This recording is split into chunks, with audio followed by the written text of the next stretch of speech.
심각한 폭염이 계속되고 있습니다. 저는 휴가를 주셔서 시원하게 지냈지만 힘들게 일하실 우리 교우님들 생각에 마음이 편치 않았습니다. 힘들게 일하시는 여러분 건강 살피시기를 다시 한번 바랍니다. 이 더위는 비단 우리나라뿐만 아니라 온 세계를 달구어 놓았습니다. 사막의 식물인 선인장도 더위를 견디지 못해서 말라버렸다고 하고요. 야생 흑곰이 더위에 지쳐서 사람이 만들어 놓은 수영장에 막 뛰어 들어와. 그렇게 못 견디겠으니까. 새만금에서 열리는 잼버리도 더위로 인하여 망가져 버렸습니다. 유엔 사무총장은 글로벌 보일링이다. 지구가 보일러처럼 끓고 있다. 이렇게 말했습니다. 지구 온난화 현상을 지나서 이제는 지구 열대화로 접어들었다 하고 선언을 한 것입니다. 진정 우리 성도 여러분 건강을 기도드리고 이 더운 여름철 영과 육이 하나님 앞에서 잘 견디고 새 힘을 얻게 되기를 간절히 기도합니다. 우리나라는 자연 지리적 조건상 기후 변화의 영향을 더 크게 받습니다. 세계 여러 나라보다도 더 받습니다. 잘 아시는 대로 우리나라는 큰 대륙에서 돌출해 있는 반도입니다. 그래서 우리 국토는 대륙에 붙어 있죠.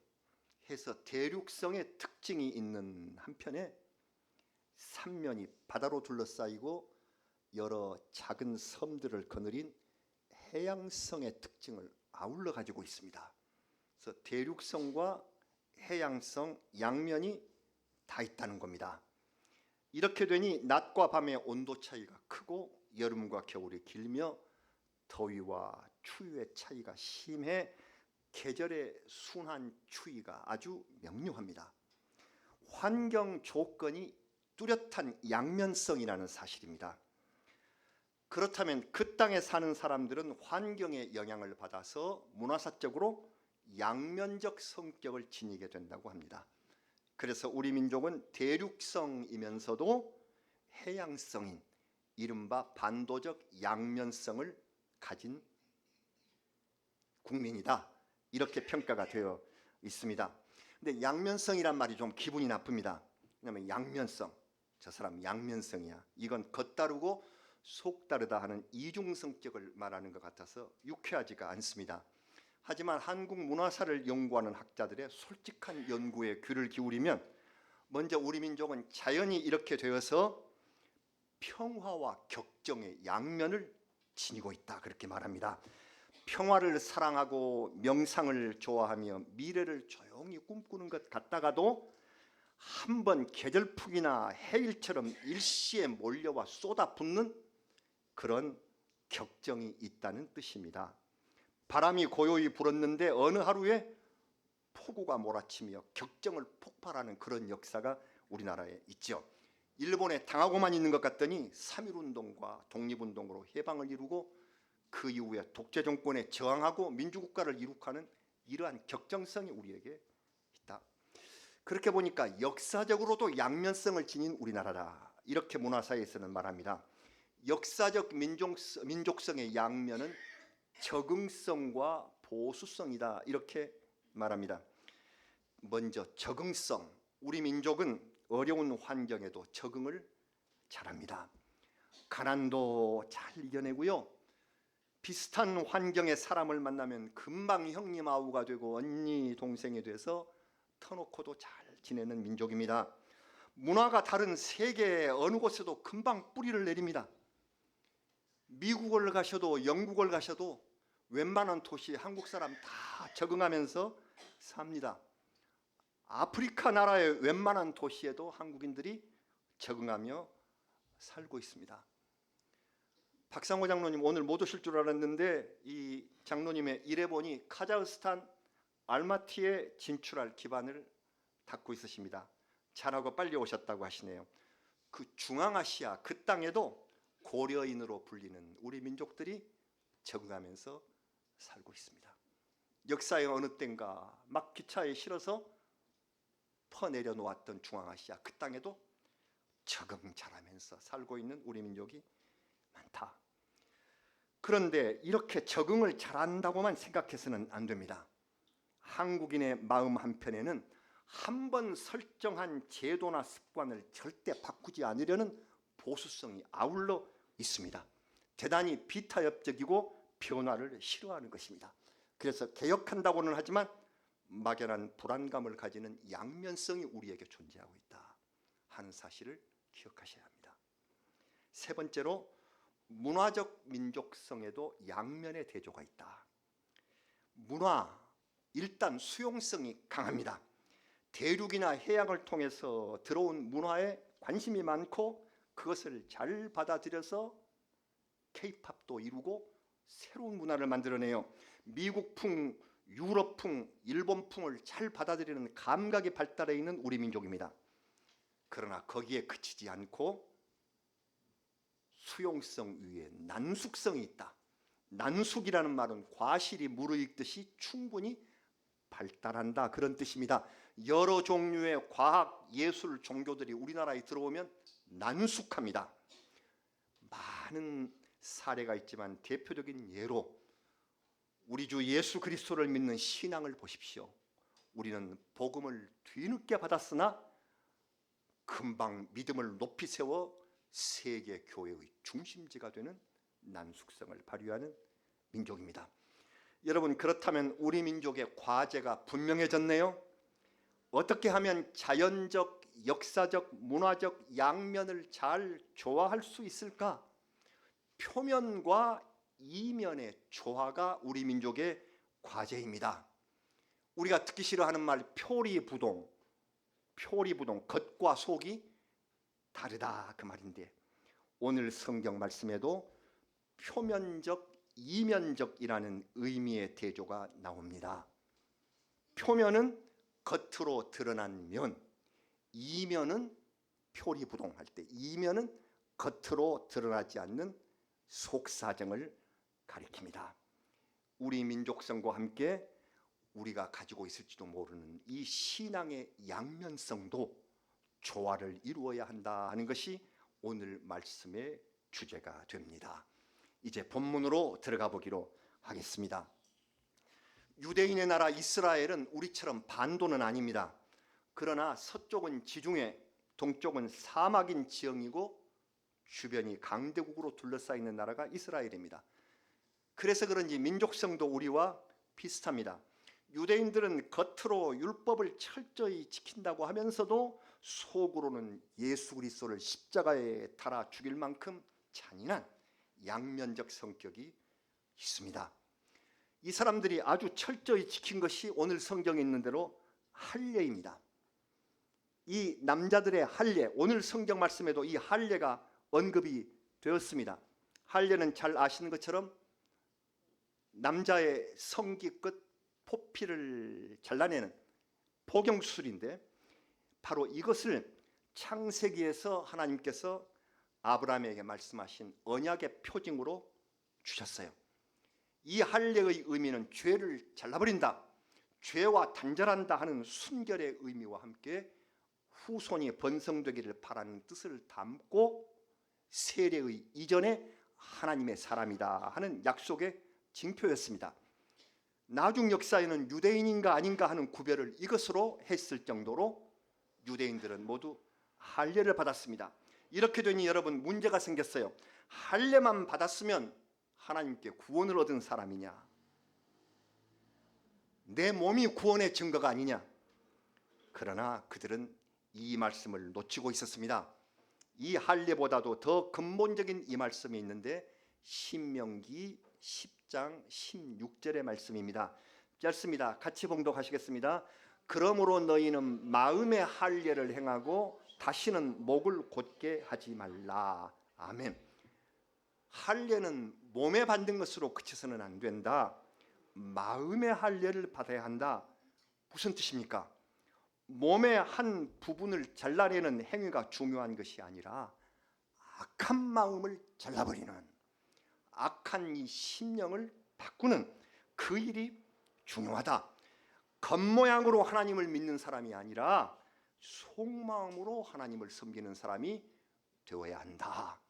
그래서 할례를 받은 사람에게 주신 이 신명기 말씀이 더욱 귀했습니다. 그래서 오늘 성경 말씀에 표면적 유대인과 이면적 유대인이 비교된 것입니다. 표면적 유대인이 무엇일까요? 할례를 받은 사람, 율법을 잘 지키는 사람, 하나님을 잘 믿는 것처럼 보이는 사람, 이 사람이 표면적 유대인이다. 하지만 이것은 구원과는 관계가 없습니다. 구원과 관계가 있는 것은 이면적 유대인, 마음의 할례를 받은 사람, 곧 진실한 마음으로 하나님께 헌신하는 사람, 이 사람이 구원의 대상이 되는 것입니다. 이제 할례는 구원의 도리에서 사라졌고 우리는 세례를 받았습니다. 모두 성삼위 하나님의 이름으로 세례를 받고 그리스도의 집인 교회, 우리 빈누리교회의 성도가 되셨습니다. 그러나 성경 말씀에 따르면은 우리도 두 종류의 성도로 나누어지고만 해요. 하나는 표면적 교인입니다. 성경 세번역 성경의 표현을 빌리면은 겉모양 교인, 이것이 표면적 성도입니다. 겉모양으로 교회에 다니는 사람, 영어식 표현으로는 outward churchman, outward, 겉으로만 보이는 듯한 churchman, 교회 다니는 그런 사람이라고 할 수 있습니다. 그리고 이와 구별되는 다른 하나는 이면적 교인, 속사람이 그리스도와 함께하는 진정 그리스도를 따르는 사람, 영어식 표현으로는 inward Christian, outward가 아니라 inward, 내 마음속으로 진정 그리스도를 모시는 처치맨, 교회만 다니는 사람이 아니라 크리스찬, 예수를 섬기는 사람, 교회만 나오는 사람이 아니라 진정한 속마음이 예수 그리스도를 향한 사람, 이 사람이 바로 이면적 그리스도인, 이면적 성도가 되는 것입니다. 우리 모두 이 이면적 성도가 되시기를 간절히 바랍니다. 그런데 고민이 있습니다. 누구나 이 이면적 속사람 성도가 되고 싶은데 우리에게는 양면적 성향이 있다는 것입니다. 이 양면이 있어요. 평화를 사랑하며 살고 싶은데 갑자기 튀어나오는 격정으로 그냥 남을 해치고 이걸 제어하기 어렵다는 것입니다. 이것도 바울 사도의 고민이었습니다. 이 훌륭한 바울 사도도 이게 고민이었는데 로마서를 기록하면서 이 사도 바울이 평생을 두고 괴로워했던 문제를 고백을 합니다. 우리 바울 사도의 고백을 같이 읽으실까요? 로마서 7장 21절, 그의 솔직한 고백입니다. 같이 읽겠습니다. 그러므로 내가 한 법을 깨달았노니 곧 선을 행하기 원하는 나에게 악이 함께 있는 것이로다. 아멘. 바울도 그랬어요. 선을 행하기를 원하는데 악이. 내 자신의 솔직한 고백이 아닐까요? 속사람으로 하나님의 법을 따르려고 하지만 내 어디에 숨어 있었는지 모르는 죄의 법이 나타나서 그때마다 나를 사로잡아버리고 만다는 것입니다.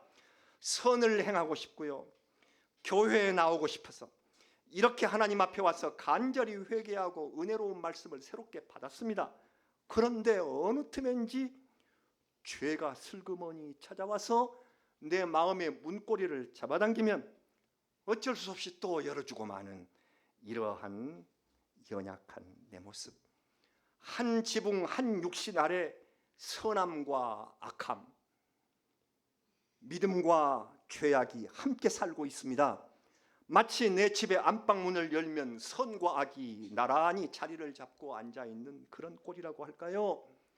이면적 진실한 성도가 되고 싶으나 표면적 교인을 벗어나지 못해 애를 태우면서 탄식하는 목소리, 바울 사도는 그 애타는 목소리를 이렇게 표현했습니다.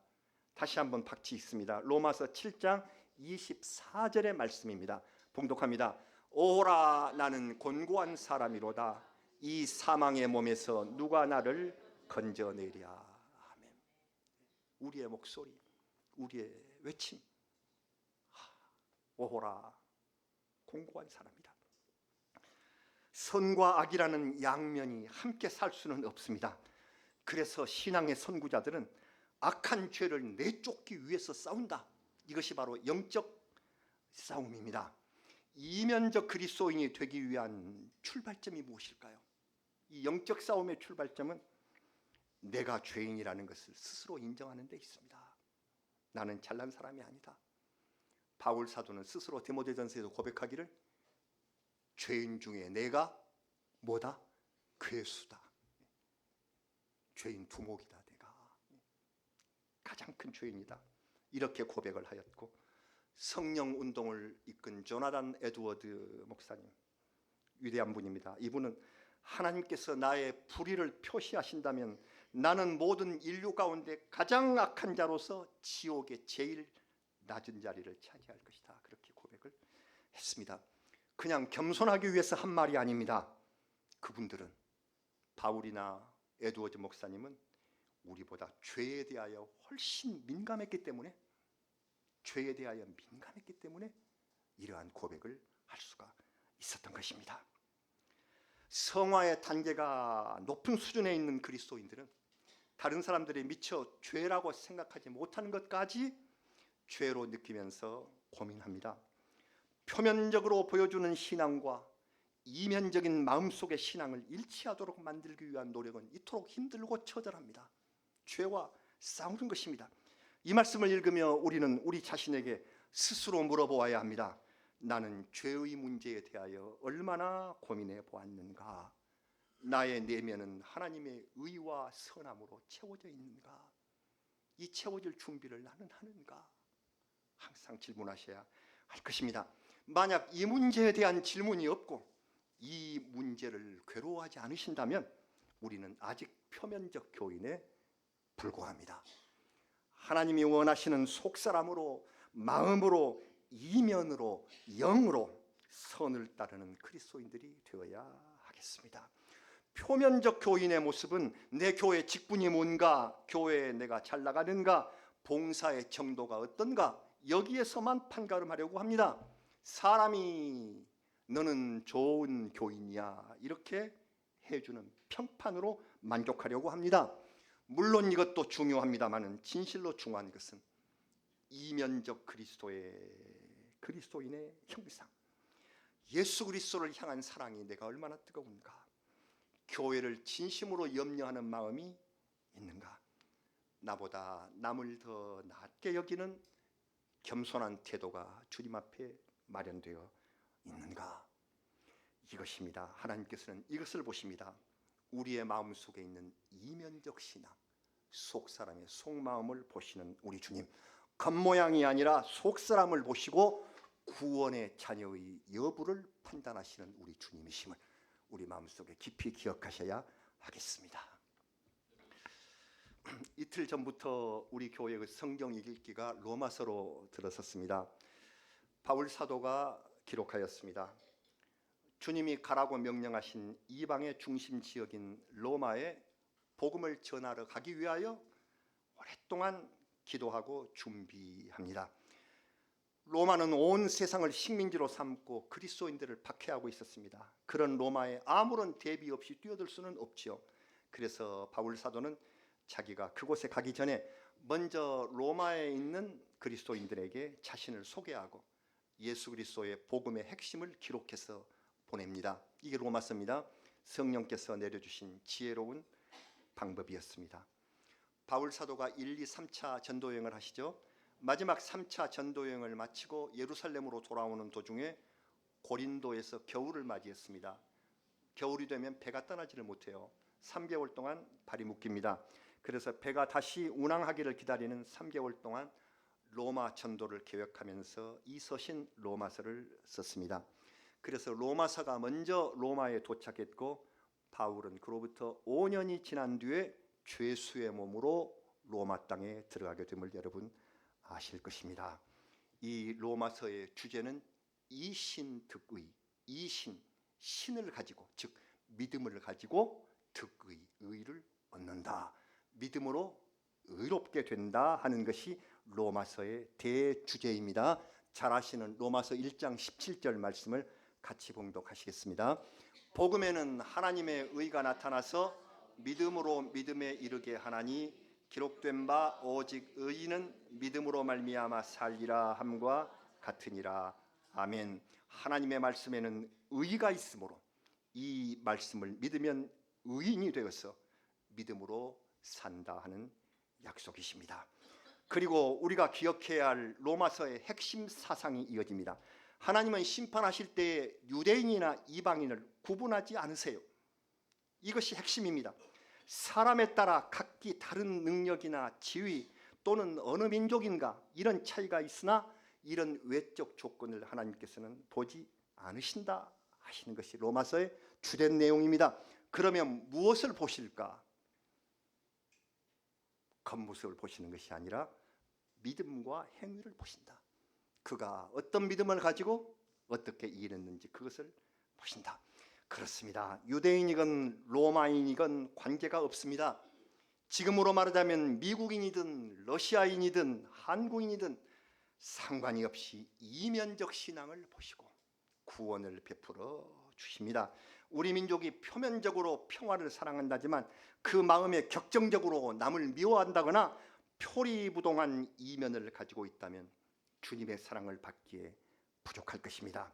예수님께서 세상에 계실 때 유대인들의 지도자인 바리새인들이 겉으로 경건한 체하며 위선과 외식을 행하는 일 삼는 것을 보시고 우리 예수님께서 이사야의 예언을 인용하여 이렇게 교훈을 준 것을 기억합니다. 그것이 지금 우리에게도 적용됩니다. 마지막으로 예수님의 이 말씀 같이 봉독합니다. 마태복음 15장 8절입니다. 같이 봉독하시죠. 이 백성이 입술로는 나를 공경하되 마음은 내게서 멀도다. 아멘. 예수님 말씀입니다. 다시 한번 깊이 기억합시다. 마음이 주님과 멀다면 표면적 교인으로 그치고 말 위험성이 다분한 것입니다. 우리 예수님께서는 하나님 나라에 참여할 사람들이 많이 나올 것이다 라고 말씀을 하셨어요. 그들이 구원의 영광 상급을 받게 될 것이다. 우리도 훗날 주님이 오셔서 심판하실 때에 어쩌면 뜻밖의 사람들이 구원의 대열에 서는 것을 보게 될지도 모릅니다. 아니, 저 사람이 어떻게 구원의 상급을 받을 수 있을까? 그런데 아무개는 안 계시네. 이 자리에 없는 아무개보다 신앙생활도 이분이 훨씬 더 못했던 사람이 아닐까, 이렇게 생각할 수도 있을지 모릅니다. 이에 대한 대답이 이것입니다. 하나님께서는 우리가 알지 못한 나의 속마음을 보셨다. 속을 보셨다. 속사람이 그리스도인인가 그렇지 않는가 하는 이면적 신앙을 보시고 판단하신 것이 마지막 예수 그리스도의 심판이다. 바로 내면적 그리스도인이 정녕 하나님과 가깝고 그리스도인인 까닭입니다. 우리는 오늘 말씀의 제목대로 이제는 바꿔집니다. 오늘 말씀의 제목이 좀 길었지요. 그러나 이것입니다. 이제 어떻게 할까요? 표면적 교인에서 이면적 그리스도인으로, 표면적으로 교회 다니는 사람에서 이제는 이면적 내 속사람이 달라진 그리스도의 사람으로 변화되어야만 합니다. 주님, 저의 속마음과 가슴으로 진정한 그리스도인이 되게 하여 주옵소서. 그리고 우리 민족이 양면적인 태도를 가지고 있었던 이러한 이중적 태도를 반성하고 속사람이 의와 진리를 따르는 하나님의 백성으로 변화시켜 주시옵소서 하는 기도가 우리 모든 성도들의 기도가 되어야 할 줄로 믿습니다. 이 기도가 이루어지는 은혜가 내리시기를 우리 구주 예수 그리스도의 이름으로 축원합니다. 우리 같이 기도드리겠습니다. 주님, 솔직히 고백하옵나이다. 믿음의 사람이라고 하면서 표면적 교인에 그친 저희들의 모습이 아니었나 주님 앞에 고백합니다. 믿음의 사람들로서 마음속에 심한 고민과 싸움이 있었습니다. 선을 행하기 원하는 나에게 악이 함께 있는 것이로다. 바울의 고백이 아니라 바로 제 자신의 고백임을 저희는 압니다. 오호라, 저는 곤고한 사람입니다. 이 사망의 몸에서 그리스도께서 우리를 건져 주시옵소서. 이제 속사람 그리스도인이 되기를 원하며 오늘 말씀처럼 표면적인 교인에서 이제 온전히 그리스도를 따르는 이면적 그리스도인이 되게 하여 주시옵소서. 예수님의 이름으로 기도드리옵나이다. 아멘. 우리 찬송 부르시겠습니다. 421장 찬양하시고 마지막 절에 하나님 앞에 봉헌 예물을 드리겠습니다.